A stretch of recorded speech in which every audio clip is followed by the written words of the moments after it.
Friends, welcome to defence matrix. तो आज का जो डिस्कशन होने वाला है वो एक स्पेशल टॉपिक पर होने वाला है, जहां पर यूएस एयरफोर्स ने प्लान किया है कि 2025 तक वो अपने एयरक्राफ्ट में लेजर्स को लगाएंगे।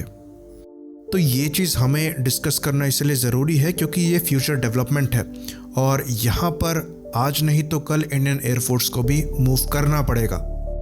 तो ये स्टार वॉर्स की तरह नहीं होने वाला है जहाँ पर आप गन की जगह लेज़र्स को यूज़ करेंगे टारगेट को डिस्ट्रॉय करने के लिए। यहाँ पर जो लेज़र्स हैं उनका मेन फंक्शन रहेगा कि इनकमिंग जो मिसाइल्स आ रही हैं, चाहे वो सरफेस टू एयर मिसाइल हो चाहे वो एयर टू एयर मिसाइल हो, उन्हें डिस्ट्रॉय करना। तो जो यूएस एयरफोर्स है वो इन्हीं लेज़र पॉड्स को लगाने के लिए प्लान कर रही है, जो कि एयर टू एयर और सरफेस टू एयर मिसाइल को हवा में ही न्यूट्रलाइज करेंगे। तो इसमें जो कोर कॉन्ट्रैक्टर है वो लॉकहीड मार्टिन है, जिनके प्लान के हिसाब से 2025 तक ये जो पॉड्स हैं वो यूएस एयरफोर्स के सारे एयरक्राफ्ट में लगने लायक हो जाएंगे। तो फरवरी में यूएस एयरफोर्स को पहले 3 सबसिस्टम मिले थे self protect high energy laser demonstrator यानी कि शील्ड के।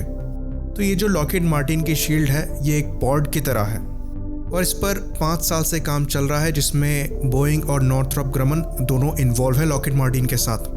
तो ये जो शील्ड सिस्टम है लेज़र का ये तो बन के तैयार हो गया है, पर अभी जो चैलेंज है वो पॉड बनाने के लिए है, क्योंकि एक ऐसा पॉड चाहिए जो कि हार्श कंडीशंस को झेल सके और लेज़र को नुकसान पहुंचने से बचाए। तो जैसा कि हम जानते हैं एक फाइटर एयरक्राफ्ट जब इस पॉड को लेकर फ्लाई करेगा तो वहाँ पर डिफरेंट स्ट्रेसेस लगेंगे, टर्बुलेंस लगेंगी, विंड स्पीड ज़्यादा होगी। तो ये सब पॉड को झेलना है और इसी पर अभी काम चल रहा है। तो ऐसे ही एक प्रोटोटाइप पॉड को F-15 में लगाकर टेस्ट किया जा रहा है, जिसने सेपरेटली एक टेस्ट में एयर टू एयर मिसाइल को डिस्ट्रॉय किया था ग्राउंड से ही। तो अगर सब कुछ सही से चलता है यूएस एयरफोर्स को ऐसे सिस्टम 2024 तक मिल जाएंगे ताकि वो 2025 तक इनको पूरी तरीके से सर्विस में इंडक्ट कर लें। तो अब बात करते हैं इंडिया में क्या स्थिति चल रही है। तो एक इंटरव्यू के दौरान जी सतीश रेड्डी, जो कि DRDO के चीफ हैं, उन्होंने ये कहा कि जो डायरेक्ट एनर्जी वेपन्स हैं वो काफ़ी ज़्यादा इम्पॉर्टेंट हैं और दुनिया उसकी तरफ मूव कर रही है और इंडिया भी इस पर काम कर रहा है करीबन 6-7 साल से। काफ़ी सारे एक्सपेरिमेंट्स किए गए हैं और जो कोशिश है वो 10 किलोवाट और 20 किलोवाट के वेपन बनाने पर है।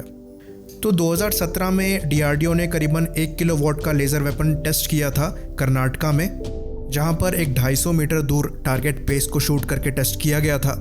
तो ये काफ़ी इनिशियल एक्सपेरिमेंट था, करीबन 30 सेकंड लगे थे लेज़र को मेटल में छेद करने में और वो भी खाली 250 मीटर के डिस्टेंस में। बाकी और प्रोग्रेस रिपोर्ट की बात करें तो 2018 में पार्लियामेंट में ये बात बताई गई थी कि DRDO द्वारा एक vehicle mounted high power laser direct energy weapon को डेवलप किया गया है, जो कि ड्रोन्स के अगेंस्ट में काफ़ी ज़्यादा इफेक्टिव है। तो इसके अंतर्गत 2 मॉडल बने थे, जिसमें जो पहला था वो एक व्हीकल माउंटेड 10 किलोवाट का लेज़र था, जो कि 2 किलोमीटर तक के डिस्टेंस तक इफेक्टिवली ड्रोन्स को डिस्ट्रॉय करने में सक्षम था। वहीं पर जो दूसरा था वो एक ट्राईपॉड माउंटेड सिस्टम था, जो कि 2 किलोवाट का लेज़र था और 1 किलोमीटर तक टारगेट को डिस्ट्रॉय करने में कैपेबल था। तो ये जो सिस्टम थे ये कैपेबल थे जैम करने के लिए माइक्रो ड्रोन्स को 3 किलोमीटर तक के डिस्टेंस में और इनको इंगेज करने में सक्षम थे 1 से 1.5 किलोमीटर तक के डिस्टेंस में। बाकी काली लेज़र की बात करें तो ये सर्विस में है या नहीं है, ये क्लासिफाइड इन्फो है, पर ऐसा माना जाता है कि जो काली 5000 है वो सर्विस में है। तो जो टेक्नोलॉजिकल रोड मैप रखे गए हैं इंडियन डिफेंस एस्टेब्लिशमेंट के द्वारा, तो उसमें आर्मी और एयरफोर्स के द्वारा करीबन 20 tactical high energy laser systems की बात कही गई है और ये फेज़ 1 की बात है, जिसकी जो रेंज है वो 6 से 8 किलोमीटर की हो। फेज़ 2 में डिमांड को बढ़ाया गया है और रेंज 20 किलोमीटर तक मांगी गई है, जो कि 20 किलोमीटर की रेंज में सॉफ्ट स्किन्ड व्हीकल्स को डिस्ट्रॉय करने में सक्षम हो। तो ऐसा माना जाता है कि जो इंडिया का डायरेक्ट एनर्जी वेपन प्रोग्राम चल रहा है वो अभी काफ़ी अर्ली स्टेज में है और पीछे है अमेरिका के, रशिया के और चाइना के डायरेक्ट एनर्जी वेपन प्रोग्राम से। तो ऐसा माना जाता है कि करीबन 1 दशक का समय लग जाएगा इंडिया के डायरेक्ट एनर्जी वेपन्स को मैच्योर होने में, लेकिन फिर भी काफ़ी इन्फॉर्मेशन जो है वो पब्लिक डोमेन में नहीं है, तो क्लियरली यहाँ पर कोई कुछ नहीं कह सकता। तो हम यहाँ पर आशा करते हैं कि जो चीज़ें हैं वो सही पेस में चल रही हो, ताकि जो फ्यूचर के थ्रेट्स हैं उनके खिलाफ हमारी जो तैयारी है वो मजबूत रहे। इसी बात पर इस वीडियो को ख़त्म करेंगे। लाइक करिए, सब्सक्राइब करिए। जय हिंद।